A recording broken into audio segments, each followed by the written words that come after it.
How should the Baltimore Ravens address their needs? We talk about that and more next year on Locked On Ravens.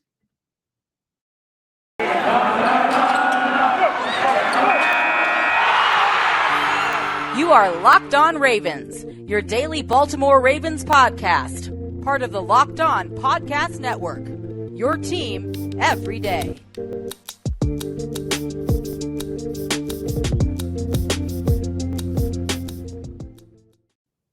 And we returned here with another episode of Locked On Ravens.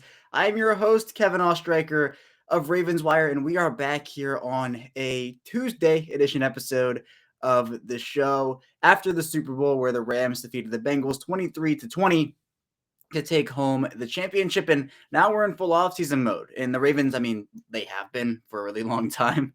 But now that the Super Bowl is over, the official draft order is set. There is no more football, or at least NFL football, for a very long time. And it's a sad thing, with how great the NFL is. And the playoffs were phenomenal this year. It's really sad the Ravens weren't a part of it. But now the Ravens have an opportunity, again, as we've talked about here before, to go out there and make some moves and to improve their team, keep up with the rest of the NFL, which is going to be a theme throughout this entire offseason, especially in the AFC.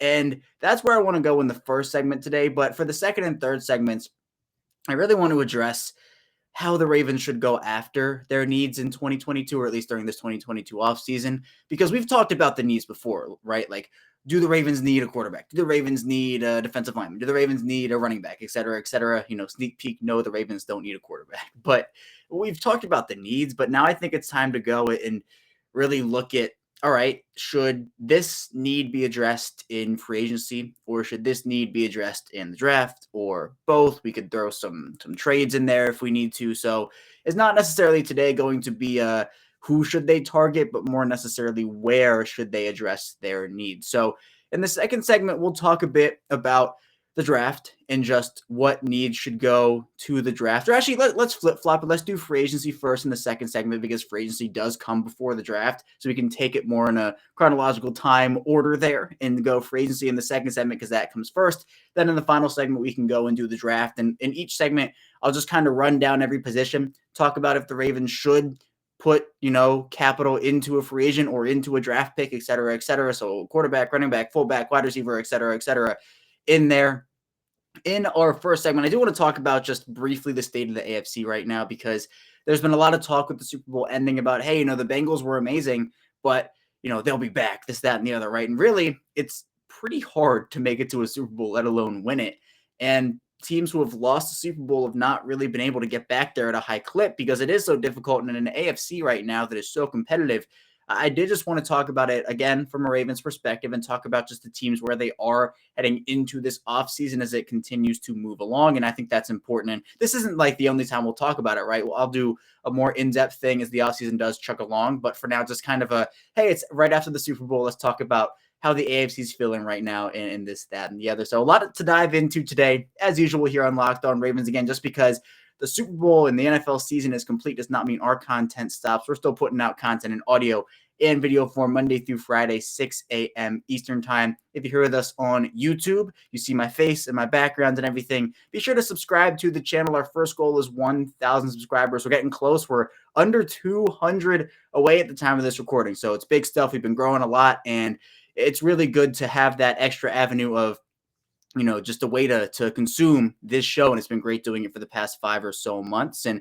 so like this video, subscribe to the channel. If you've already subscribed, thank you. And if you haven't, I greatly appreciate your future subscription. And if you're with us in audio form, I can't forget about audio form. That's Apple Podcasts, Google Podcasts, Spotify. Thank you for listening as well, whether it's in the car on the way to work or wherever you're listening. Thank you. Be sure to follow me on Twitter as well at KOstricker34 and the Locked On Ravens account on Twitter at Locked On Ravens. So let's dive into the state of the AFC pretty briefly here, because we will be diving into it more throughout the rest of the offseason. But, first things first, you have to look at the Ravens, right? This is a Ravens show. We're going to talk about the Ravens. The Ravens are well positioned in a very tough AFC conference. And I understand that, hey, look, the Ravens roster as it was in 2021 could have made probably a pretty deep playoff run, right, if they were healthy. But now with the NFL evolving, the AFC evolving, players getting better, teams having cap space, the Ravens are in that, although they don't have the most. They have to make some noise during this offseason, as we'll talk about. But they have Lamar Jackson. That's a great place to start. And you look at the guys who they're getting back from injury: J.K. Dobbins, Gus Edwards, Ronnie Stanley, Ty Bowser, hopefully Marcus Peters, Marlon Humphrey, Deshaun Elliott if he resigns, etc. You're looking at a team that has a lot of strengths, and with the way that they look to shape their roster, I think it will be a very solid year for them next year, playing a fourth place schedule, which we'll get into, having the 14th pick in the NFL draft, which is huge for them.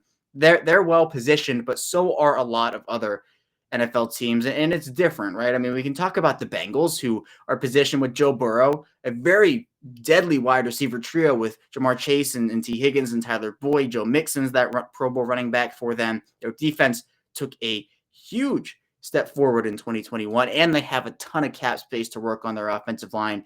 Pittsburgh, that defense is going to be stout as usual. They have some money to work with Ben Roethlisberger retiring, but that's the big question surrounding them, right? Who is their quarterback going to be? Are they going to go the veteran trade route? Are they going to go a draft pick route, whether it's first, second, etc., a free agent signing to kind of bridge the gap to the 2023 class? So you have some options there if you're Pittsburgh, but they're not going to be a tough out by any stretch. Or they are going to be a tough out. They're not going to be this team that lies over and just rolls over and says, hey, we don't have Ben Roethlisberger anymore. No, they're going to compete at a high level. You also have the Browns in the AFC North, who admittedly struggled. They had injury concerns as well. Also, it is very questionable right now whether Baker Mayfield can be the guy for them. I know many Baltimore fans are clamoring, extend Baker Mayfield, give him that $35 million a year. But this is a big year for Baker Mayfield. It's going to be huge for him, because if he continues to struggle, the Browns could look to move in a different direction, because he just might not be their guy. So the Browns have a ton of talent. I think the top rushing duo in the NFL with Nick Chubb and Kareem Hunt. The Ravens are up there. Don't get me wrong. The Ravens are very close, but I think Chubb and Hunt is a very, very good duo. And then, they have questions at wide receiver, some secondary questions as well, whether they can get back. So, yeah, the AFC North is very, very talented, but you go outside of the AFC North, and you have teams like the Kansas City Chiefs, who are just a pain for the Ravens. They were the kryptonite for this team before the Ravens beat them in week 2 of 2021, so they got that off their shoulder. But still you're looking at a Chiefs team with Tyreek Hill and Travis Kelce and a stout offensive line now. Orlando Brown, they're probably going to sign him to a long-term extension if they don't franchise tag him. They have a lot of decisions there. The defense is their weakness, though. It is questionable whether Tyrann Mathieu will return. He's been kind of sending mixed signals. He says he wants to be there, but then he'll do this on Twitter, this, that, and the other. So the Chiefs will be a force. The Chargers are a team that has talent up and down their roster, but just underachieves. I think Brandon Staley had an up and down year for Los Angeles in 2021, but it's weird because Justin Herbert, a very good young quarterback, he's going to be in this league for a long time. You have Austin Eckler, Keenan Allen, Mike Williams is a free agent, but if he resigns there, they're going to have him as well. Their defense has players like Derwin James, who is one of my favorite defenders in this league. He is phenomenal. They have some good players, so they're going to be a very tough out as well. You have the Denver Broncos, who, if they can get a quarterback, they're going to be a dangerous team. They have Javonte Williams at running back. They have a very solid group of wide receivers with Jerry Jeudy coming back from an injury, who should be able to do a lot of good things for them. Cortland Sutton as well.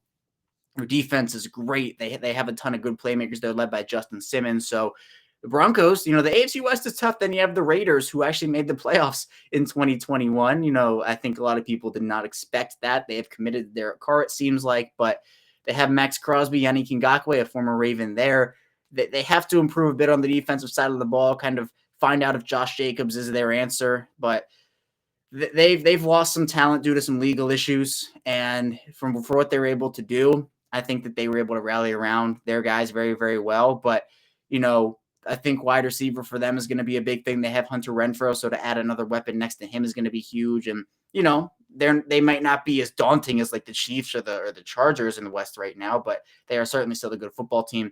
You move on to the AFC East. You have Buffalo with Josh Allen and that stout defense. Stephon Diggs obviously there for him as well. If they can get a running game, I think that'll be good for them. Maybe beef up their offensive line. You have New England, who is always going to be a challenge when Bill Belichick is at the helm. Mac Jones made a Pro Bowl as an alternate, so he is going to look to have a great sophomore season. They have some great defenders there, too, that New England defense, including the one and only Matt Judon. We know him here in Baltimore, so another former Raven connection there. But Their offense is built up of some guys who Belichick trusts. Maybe not the biggest names, the biggest stars, but Belichick has his guys, and he's been able to put together a phenomenal roster. So New England is always going to be a team that you have to look out for. Miami with a new coach, is Tua the guy? We will see, but the Dolphins' defense is insane, and the Ravens found that out firsthand, right? So they're going to be tough, and then you have the Jets, who Zach Wilson, second year. They'll be looking to improve a bit because it's been a lot of struggle for Jets fans, I know. So I apologize if you are one listening to this show, but yeah, I'm not as worried about the Jets in 2022 as I am maybe in future years as they continue to round out their roster, maybe surround TJ Mosley with some more talent if he's even on the team in 2022. And then finally looking at the South, you have the Titans, who are the number 1 seed in the AFC this year. Ryan Tannehill, huge question mark surrounding him in terms of whether he can be the guy. He choked away that playoff game against the Bengals. Derrick Henry's Derrick Henry, best running back in the league. I mean, he's phenomenal. They have some great defenders as well back there, but that's probably an area they'll look to improve a tiny bit. And then, A.J. Brown and Julio Jones, that duo. So you're looking at that as well. Then you have teams like the Colts, who are reportedly looking to move off of Carson Wentz, which that was a disaster. The Colts surrender their first round pick. They don't even make the playoffs because of it. Then you have teams like the Texans and the Jaguars, who you're like, okay, maybe not this year for them. Maybe they could have a turnaround like the Bengals did, go to the Super Bowl and whatnot. But it seems like they have too many holes to fill in one season. Whereas the Bengals were already kind of accumulating those assets. I'm not saying those guys haven't, but I think the Jaguars and the Texans, again, kind of like the Jets, they don't concern me this year as they maybe do a bit down the line. So all in all, the AFC is a very talented conference. The Ravens are going to have their hands full. The Bengals are going to have their hands full if they want to make it back to the Super Bowl, if we're talking about the AFC champion. But the Ravens, they just got dealt such a bad hand in 2021, and it really will probably haunt a lot of people in terms of what could they have done in 2021 if they didn't have those injuries and the ball bounced a certain way. So it is what it is. The season is over, but the AFC is going to be a tough conference for years and years and years to come. But we'll head into our first break. When we get back, we'll be diving into what the Ravens should do in free agency and where they should put their resources in terms of positions. So stay tuned for that, and we will be right back. Football might be over for the season, but basketball is in full swing for both pro and college hoops. For all the latest odds, totals, player performance, props, and where the next fired coach could land, BetOnline.net is number 1 spot for all your sports betting needs. BetOnline remains the best spot for all your sports scores, podcasts, and news this season. And it's not just basketball. BetOnline.net is your source for hockey, boxing, and UFC odds, right to the Olympic coverage and information. So head to the website today or use your mobile device to learn more about the trends and action. BetOnline, where the game starts. We're back here, our second segment of Locked On Ravens. Kevin Ostreicher, your host, still hanging out with you here on a Tuesday, February 15th to be exact, the day after Valentine's Day. So a happy belated Valentine's Day to everybody. And now we are going to take a look at what the Ravens should do in free agency, not in terms of the who's, but in terms of the where they should look in free agency. So what we're going to do is we're going to run down each position here and just talk about, should they invest in free agency in some of these guys, and talk about different aspects as to why and why not it is smart to invest in certain positions in free agency as opposed to the draft and vice versa. And we can even throw a couple trades in there if we want to. So let's start off here with the quarterback position. I'll make this one easy and say they should not invest in free agency here. There is no point to invest in free agency here. It'll be the same answer as we get into the draft part in the third segment, but look, Lamar Jackson's the guy. Tyler Huntley's their backup. They have options for a third guy if they wanted to bring back Josh Johnson or Chris Trevler or whoever they want to do. So free agency, no go for quarterbacks. When you're looking at that, it's pretty rare that teams do that anyway, unless somehow some top flight quarterback does make it to the market, which does happen. It does happen, but usually teams aren't necessarily jumping at the gun to overpay a mid-tier quarterback. And for the Ravens, they don't need any of that because they have a star one in Lamar Jackson. So moving on to running back, I personally don't think they should invest in a running back in free agency unless it is a very small minor move for a veteran. I've been advocating for Devonta Freeman to come back on the show. I think he'd make a great third down running back for J.K. Dobbins and Gus Edwards. But I think that you can, if you're the Ravens, you have what you need. You just need a third down back. And whether you find that in free agency or the draft, I don't think necessarily matters as long as they fit the skill set. It just depends on what they want in terms of, do they want youth or do they just want a veteran in that room? For those who are wondering, I don't think Justice Hill comes back. That's just my 2 cents there. And if he does, I don't think he makes the roster. So that's where I am with Justice Hill right now. I think Devonta Freeman would be great. So if that's the free agent acquisition there, that's awesome. But I think it wouldn't shock me to see the Ravens go out and sign a veteran for that third down back row. But other than that, they don't need to make a splash for a running back. Fullback is interesting. Obviously, the Ravens, they have their own free agent in Patrick Ricard. And fullback is not going to cost a ton of money to sign, right? The fullback position has been dying out for many years now. There are only a handful of teams that use it anyway. So the Ravens, they're not going to have a ton of competition for Patrick Ricard, but there will be competition. So they're not going to be able to say, hey, Patrick, we're going to pay you $2 million a season, and that's that. No. Kyle Juszczyk got a pretty penny, and he's in San Francisco over there. So I think Patrick Ricard does deserve a big contract from a fullback standard. That's the only way I'm signing a fullback in free agency. If Patrick Ricard does not come back, then I'm looking to invest in the draft, and we'll get into that a bit in the third segment. But they have Ben Mason there, who they did draft. They signed him to a futures deal. So for me, fullback is only Patrick Ricard. And if it's not him, then I'm not investing there, because fullbacks, you can get them. And I think most of them are pretty skilled at their positions, especially because the position is dying out. So that's me there. Wide receiver, no. The only way I would say they would invest in a free agent is if it is a veteran who understands he's probably not going to play a lot in this offense. Right? Like with Sammy Watkins, he was expected to have a role, and he had that role. But then he got to the end of the year, he wasn't playing a ton. And I think that's what a veteran would have to come in, more like a Dez Bryant. Let's use that as an example. If it was a Dez Bryant type player, just to have a veteran in that room, I think that, yeah, sure, you can have that as your 6th wide receiver. I hope they keep 6 this year. I don't anticipate them keeping 7, but who knows? Maybe they do. Because the Ravens wide receiver room is so young, you could look at that and say, yeah, you know what? We could bring in a veteran, but we don't really want to, so we're going to just stick with what we have and just go with the young guys. They could be saying that. So I think for the Ravens, I wouldn't be shocked for them not to invest in the wide receiver position at all during free agency, but if they want to bring in a veteran to the room, then I think that's fine. Tight end is one I think I would look to invest in some type of a veteran.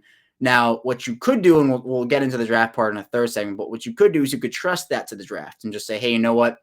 We consider Nick Boyle a veteran. We consider Mark Andrews a veteran. We're going to bring in a rookie to kind of help with that.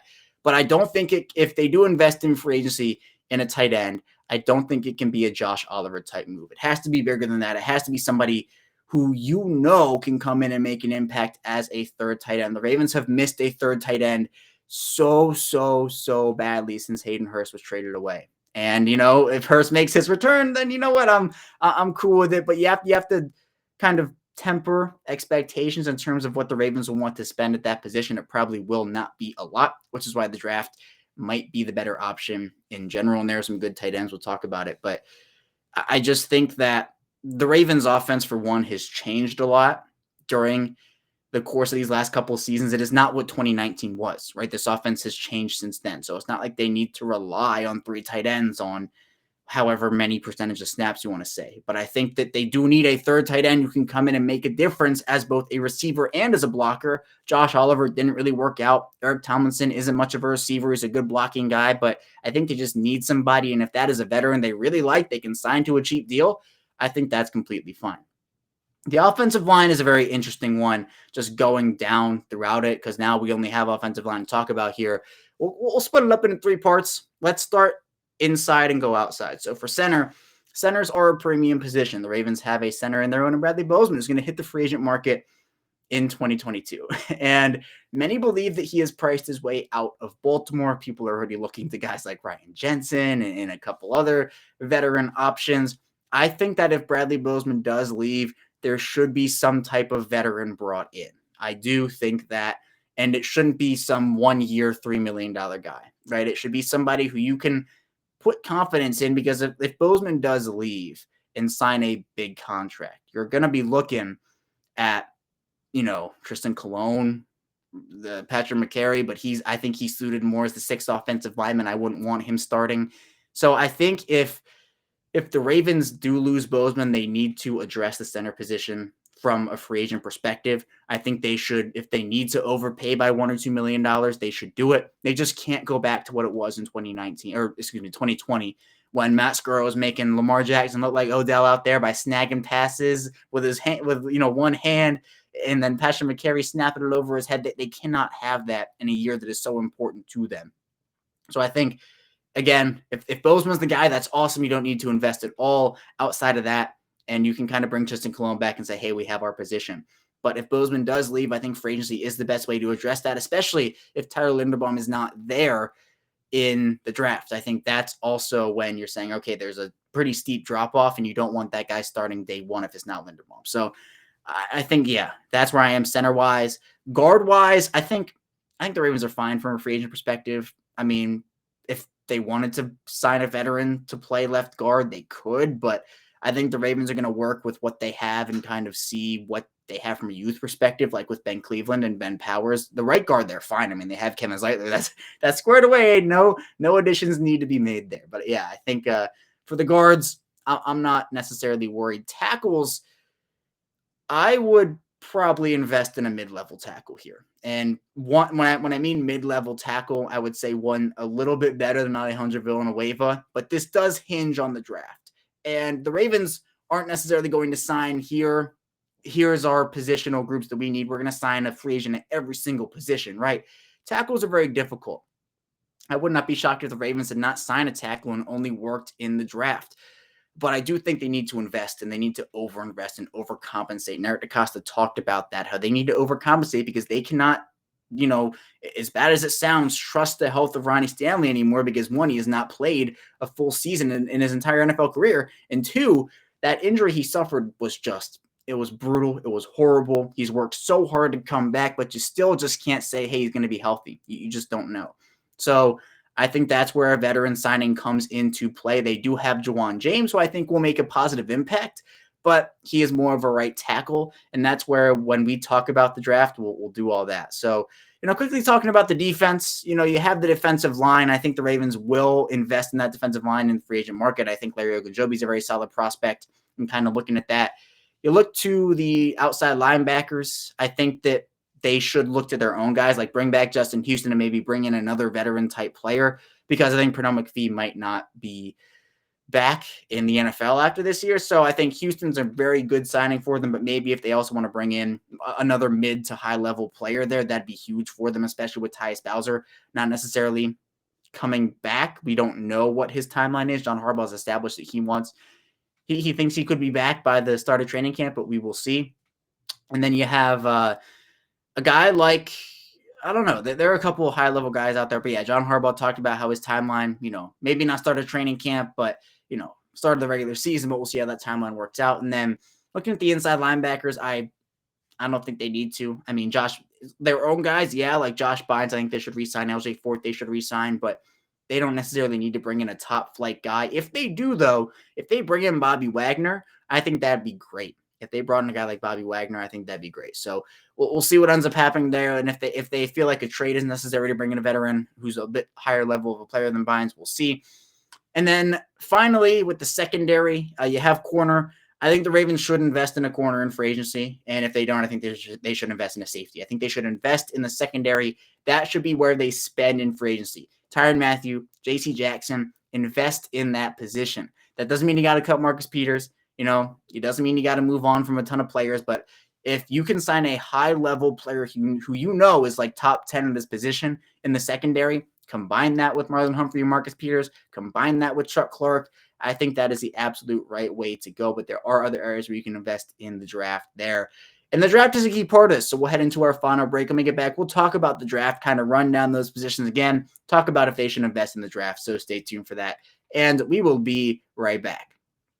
This episode is brought to you by Rock Auto. With the ever-increasing numbers of makes and models, it's now impossible for your local chain auto parts store to stock all the parts you need. Or drive from pointless or seemingly intimidating questioning and wait while the person behind the counter orders the parts on their computer, choosing the only brand the warehouse happens to carry. You have computers with access to rockauto.com at home and in your pocket. You can save time and money when using Rock Auto. Rock Auto is a family business serving do-it-yourselfers for over 20 years, and their prices are reliably low for every customer. So go to rockauto.com right now and see other parts available for your car or truck. Right, Locked On. They had you hear about us box so they know we sent you. Amazing selection, reliable low prices, all the parts of your car, whatever you need. rockauto.com. We're back here, our final segment of Locked On Ravens here on Tuesday, February 15th. Kevin Ostreicher, your host, still here with you. And we're not going to talk about the draft as it pertains to where the Ravens should invest and should the Ravens invest in certain positions in the draft. So we're just like we did in the second segment, we're going to run down these positions here and we're going to talk about each of them. So starting off with quarterback, this again is a no. Okay, it's a no unless the Ravens feel like they can get like a third string guy like a Trace McSorley who they got in the 6th round. They like a guy who can fit their system as a third string practice squad type player, then sure. But look, they're not going with some of the top guys. They're not investing a high pick in a quarterback. They have their guys, and that is that. So moving on to running back, this is where we kind of talked about if the Ravens didn't want a third down veteran back, they could do free agency. But in the draft, there are a couple of options who could be really, really good fits. I personally like Hassan Haskins out of Michigan, but there are others who do fit the bill. The Ravens do need a third down running back, third string running back. So I think that investing a mid-round pick in that position would not be a terrible thing, especially because we just don't know what it's going to be like with J.K. Dobbins against Edwards when they get back. We all want to believe, and I do believe, that they will be full strength. They'll be back to what we saw, but there is a possibility that they aren't, and they start slow, and if the Ravens just need fresh legs, some juice in there, a young running back could do that. So I wouldn't be shocked if that happened. Fullback, I'm not drafting a fullback. If anything, I am looking to undrafted free agency. I think that's what the Ravens should have done with Ben Mason anyway, but they liked him enough to pick him, and that's that. It happened. Wide receiver, I do not think they should draft a wide receiver. I'd be shocked if they drafted a wide receiver. They have drafted 2 wide receivers in each of the 2019, 2020, and 2021 drafts. If you were with me during the 2021 draft process, you know how shocked I was. And honestly, how flabbergasted I was that they took a wide receiver, or not one, but they took 2 wide receivers. Now, Tylan Wallace was the right selection. Like, he should not have slipped as far as he did. But I talked that entire offseason leading up to the draft about how the Ravens were not going to take 2 wide receivers. It was going to be 1. And what did they do? They took 2 wide receivers. So they just have a logjam there. It's a good problem to have, but I wouldn't add another young wide receiver to that unless someone falls an astronomical amount. Moving on to tight end, I think that the Ravens could definitely invest in a tight end here in the earlier rounds if they wanted to. There are a couple of good guys. I mean, Jeremy Ruckert's a good guy to talk about, who provides that third tight end quality, who you're not going to be like, hey, go out there and play 75, 80, 90% of snaps for us, but who can come on the field, learn under Mark Andrews and Nick Boyle, and be a change of pace guy who you have confidence in to go out there and make plays at a high level. That's what they need in the third tight end. They really, really need it. I think that, again, they could look at free agency, and depending on what they do there, it will impact what they do in the draft. Obviously, that's with every position. But, yeah, I think for tight end, a mid-round player could be the option for them, and I would not be opposed to that whatsoever. Offensive line, let's go into out again.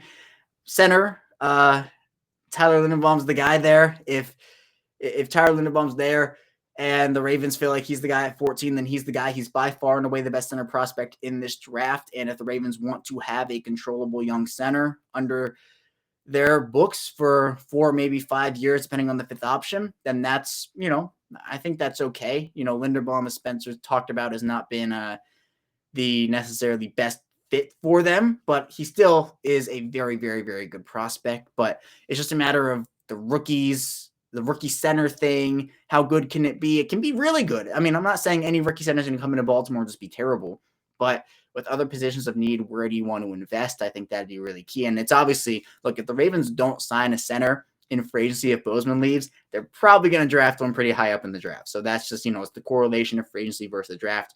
Guards, maybe a mid-round guy. I just think it creates too much of a logjam. I don't really know. With Phillips and Powers and Cleveland, I don't really see them investing in a guard unless the player is extremely, extremely talented. Or maybe it's like, let's move to tackle, a versatile player who can play at both tackle and guard, a la Tyree Phillips, although Phillips is more of a guard at this point. But for tackles, I think this could be a place where you see the Ravens invest at 14 or in the 2nd round or in the 3rd round at the very, very latest. They are probably going to take a tackle very high up in this draft because their tackle situation right now, they don't really have much of one. I mean, Ronnie Stanley, you have him. If he's healthy, everything's awesome. But they need a right tackle. I don't think Jawan James is a long-term answer for them. If they want a long-term answer at tackle, you have options here. This is a very deep tackle class, but the issue it's a very deep top-heavy tackle class where when you reach the third, fourth round, the talent drop-off is pretty considerable. So you have to kind of get your guy early and hope that it works out, because once you've reached the fourth round, the talent's going to fall off. So I think that's where you're looking in terms of draft with tackles. Moving on to the defensive line. Defensive line, definitely looking for them to take a guy early. With obviously the trio of Calais Campbell, Brandon Williams, Derek Wolfe all being over the age of 30, and Campbell and Williams hitting free agency, they're going to need some youth in there. People have talked about Jordan Davis, Trayvon Walker. There have been a lot of guys. So you look at where the Ravens have gone recently in the drafts. They've invested in a ton of defensive linemen, but they did not take one in the 2021 draft. They have just Madubuike, they have Project Washington. I would not be shocked to see them take two defensive linemen if that's what it comes down to, because they have so much draft capital, and the defensive line is so important for them. A guy who can generate interior pressure is good against the run, maybe a versatile piece like that. Depending, again, if they re-sign Calais Campbell and Brandon Williams, they can look to say, hey, we need a one tech, or we need a three tech, this, that, and the other. So it'll be interesting to see there. Outside linebackers, I think they should draft one, but just one, whether it is in the first round with like a David Ajabo or mid-round guy. I don't think a late-round guy moves the needle enough, but if they see an early-round prospect, day one, day two, I think that's completely okay. Inside linebackers, no, I don't think they need one. I think they're fine with Patrick Queen and Malik Harrison, and I think whatever veteran they do sign on the market, which I think they will, to have a veteran in that room, as we saw how much it helped Patrick Queen. Looking at cornerbacks, yeah, they're probably going to take one or two. You have Anthony Averett hitting free agency. I don't know how likely it is he'll come back or not. If a team pays him a ton of money, he's going to leave. But I think with the Ravens, the cornerback class is very deep this year. You have guys like Sauce Gardner, Andrew Booth, Derek Stingley, Trent McDuffie. There are a ton of really quality guys, especially in the top half of this draft. So I wouldn't be shocked to see him take one or two guys to kind of round out their corner room that I expect to have Marlon Humphrey and Marcus Peters in at full strength next season. Safeties, this will be big on free agency. It'll hinge on free agency, because the Ravens could opt to take a top flight safety in this draft if they wanted to. But they have Chuck Clark. They have Brandon Stevens. If they re-sign Deshaun Elliott or bring in a guy like Tyrann Mathieu, I think you can push that need back a little bit and maybe take one in the mid to late rounds. But you don't need to invest in that position. And there's a ton of money stuff that goes into it too, in terms of where are the premium positions, where would you want to draft? For example, going back to offensive tackles cost a lot, and good ones cost a lot in free agency. So for teams, they generally, right, they look to the free agent market and say, hey, if we can get this guy, awesome.